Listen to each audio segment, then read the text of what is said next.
Hello, everyone, and welcome to another in the continuing series of Rego Google Hangouts on Air. Today, we've got a terrific topic taken from our Rego Process line of business, focused on assisting and maturing PMOs and PPM processes. From that organization, we've got three terrific consultants joining us today. I'll let each one of them say hello. Wendy, why don't you say hello? Hello, everybody. Grateful to have Wendy. Wes? Hey guys, coming live to you from Philadelphia. A great place. And we've got Alan Mills as well. Alan, why don't you jump in? Hello, this is Alan, and I'm in Ocean City, Maryland. Excellent. Grateful to have Alan, everyone today. Go ahead, Wes. Hey, Alan, we should have come to your house, done this at the beach. Yeah, it's a nice day here. And I forgot to say Wendy from Wisconsin, so it's Perfect. Perfect. Yeah. Well, thank you all for being here today. We're going to have a excellent conversation today. And again, we remind those watching on YouTube, this is an informal, unscripted, unstructured conversation. So if something goes wrong along the way, please be patient with us. We hope that this will be an enjoyable view and, more important, an educational opportunity. Today's topic is organizational change management, how to successfully leverage guiding teams. So to just get into it quickly, and my name is Jason again, by the way, from Salt Lake City. I'm the moderator. But let's get into that topic of organizational change management. Maybe one of you would like to jump in and just give us a starting definition of organizational change management, please. Wendy, you want to jump in first? okay. So organizational change management. A lot of folks think that it's just about training. It's not just about training.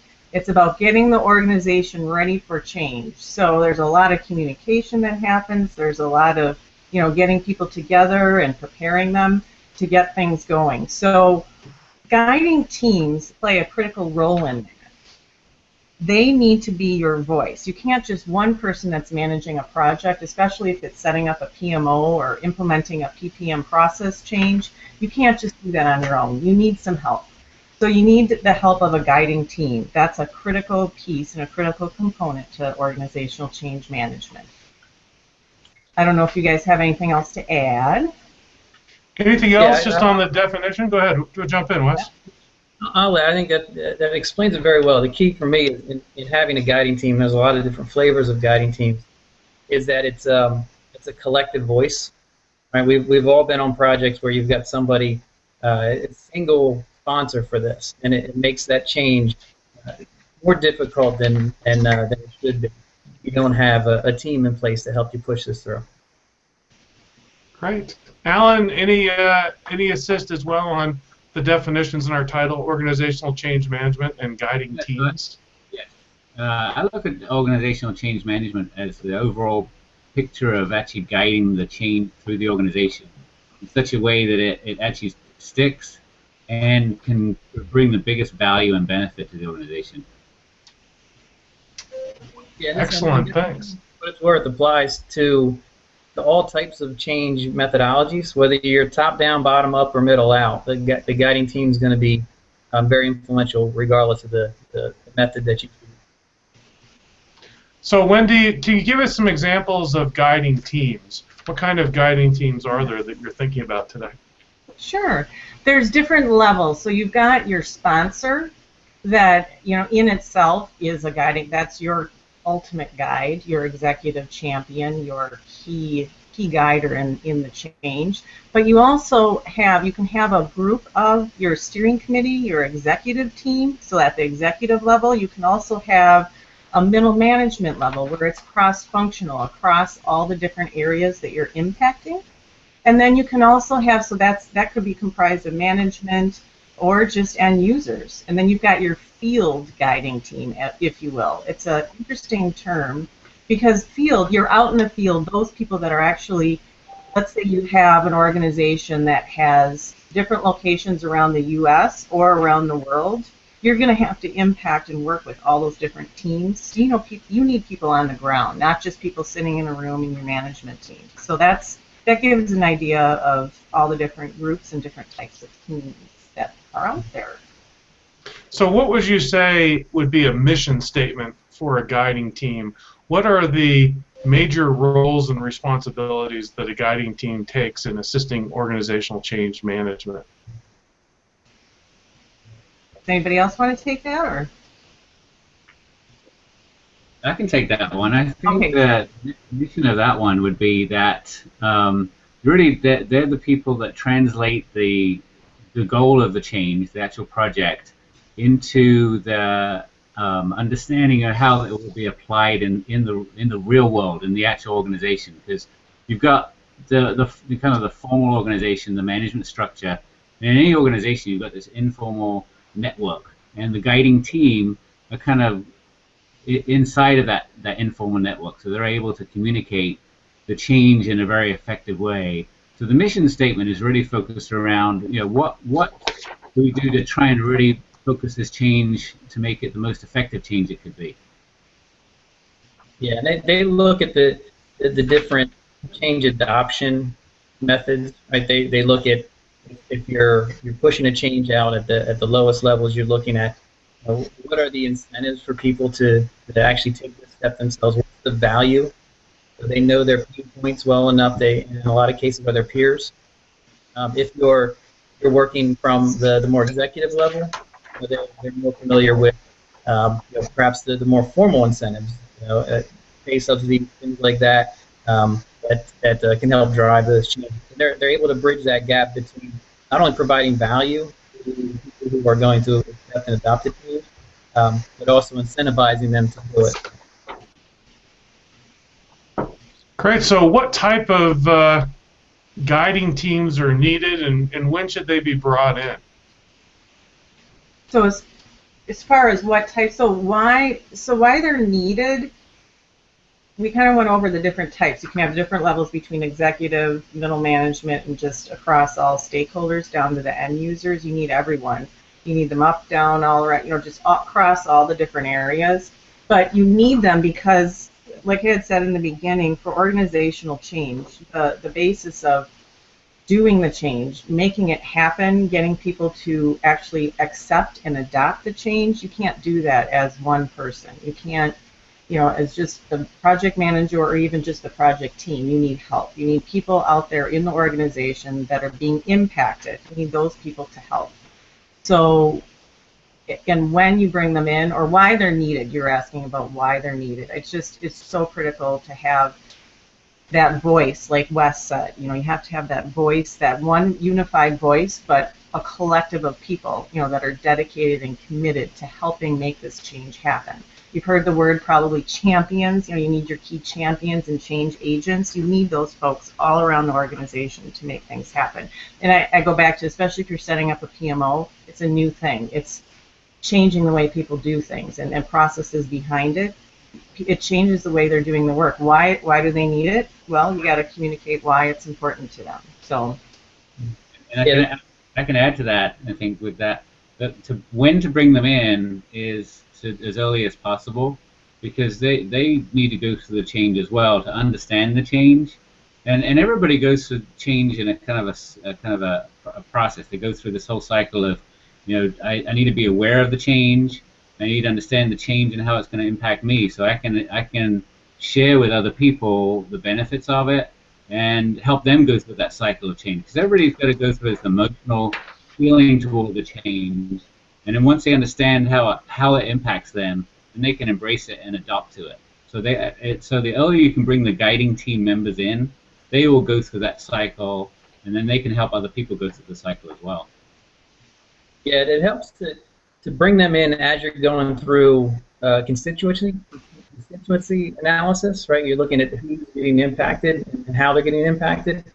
So starting at that point, bringing them in so that you've got a good variety of individuals that are on that team that span the multiple groups of people that are going to get impacted. So it makes a lot of sense why a guiding team, and I think I like how Wendy used the word champion, and I especially like how you said there's no one person can possibly bring an organization through a major change. So can anyone think of maybe an example, maybe drill down a couple of specifics and on when you saw a guiding team have a great success inside of a company? Any thoughts about small case studies? Yeah, I'll give you an example. A recent engagement, and one of the things we've touched on is having the right people in the team. And the guiding teams really are tools for you as you're establishing whether it's a PMO or any kind of change in your organization. Using it as a tool means that you can find the right people. The right people can be what I refer to as the influencers or integrators who have a broad reach throughout the company.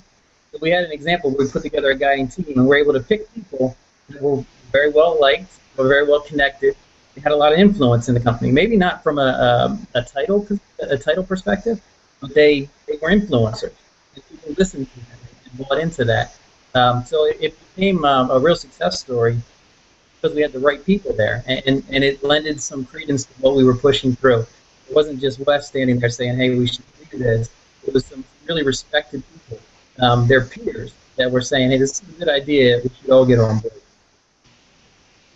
Just to add on to that, Wes, that's a great example. I've recently, so pretty much every time I set up a PMO, either if I'm working in the PMO or just helping consulting a group to set it up, always try to make sure that there's that strong sponsorship and that person that's really has that sense of urgency. So it's not only having the commitment and, like you said, Wes, the picking folks that are influencers and that people really trust and are respected in the organization. People listen, they like them, they're have good relationships. Those are the people that you need to work with and get them on the team because they are the ones that are going to make things happen, the movers and the shakers. They make things happen. Don't just pick people because they have the title, the VP of whatever department you want to hit. That's not going to work if they're not on board. If you don't have a strong, that championship, that sense of urgency, the dedication and commitment from them, you're not going to. It's not going to be successful. So every time I've seen companies where I come in and they've started setting up a PMO and it's just not sticking. But so what we do is we try to take a step back and look at it and say, okay, we don't have the right people in place. Let's look at see who we can get there to make it happen. So that's what you got to do. Just set and reset until you got the right group in place, and those folks just need to make it happen, and you will be successful. Yeah, I think the important thing is that the fact that the people are well respected and liked, and have built that trust with other people in the organization, so they can understand. So people will get a kind of an attachment to the new change that's coming about. Because if they feel like they can trust this person is an advocate for that change, then they'll be more likely to embrace it as well. So it just goes through the organization more effectively. And I think just as a general question, maybe Wendy, you can help answer this. I think there's a general confusion around the term guiding team versus early adopters, right, or pilot team. Can you talk a little bit about how you perceive the difference between an early adopting, a team that's adopting perhaps some processes or functionality earlier ahead of others? Oh, so you're asking me? Are you asking me, Wes, or you're going to say? Okay, sure. That's a really good. I like that. Good question. So early adopters. So definitely, you want to get early adopters in place. Pick a group to pilot your new process. As you're establishing the PMO and getting standards set up. So the organizational change team, the guiding team, will help you with setting up. You may have someone, it's communicating that message to that team to say, hey, this is why it's going to be great for you. It's going to provide value to you. Showing that value, and then they are also spokespeople for your guiding team. So it's not just it's getting the piloteers, the early adopters in place, and then it just starts to snowball. You'll see it snowball across the organization. So I don't know. Does that help? It does, yeah. Yeah. So the guiding teams really are setting the goals for the early Yep. adopters. They're Yep. empowering the early adopters by putting the right people in the right places and making sure that they're aware of the opportunity that they're. Yep, that's right. All right, so why don't we try and think of a couple of closing comments here? So maybe all three of you could give kind of a last parting advice to anyone that's embarking in organizational change management and how they can effectively use a guiding team. Maybe a piece of advice to wrap up. I can start with that one. I was thinking that it needs to be kind of incorporated into the overall plan, because it's sometimes left as a side activity, the change management. But if you think of organizational change as a thing that you think about all the time, incorporating building that guiding team early into the cycle, thinking about the things that the guiding team will do along the way, it'll be much more effective. And I think it just integrates into the overall picture of what you're trying to accomplish. So it becomes part of your rollout plan for the entire project and the change effort. Do you want to go, Beth? Yeah, sure. First, learn how to say the word constituency. That's key. I failed at that miserably. No, I think generally in terms of change management, I actually heard this at one of the Gartner conferences, and it really resonated with me.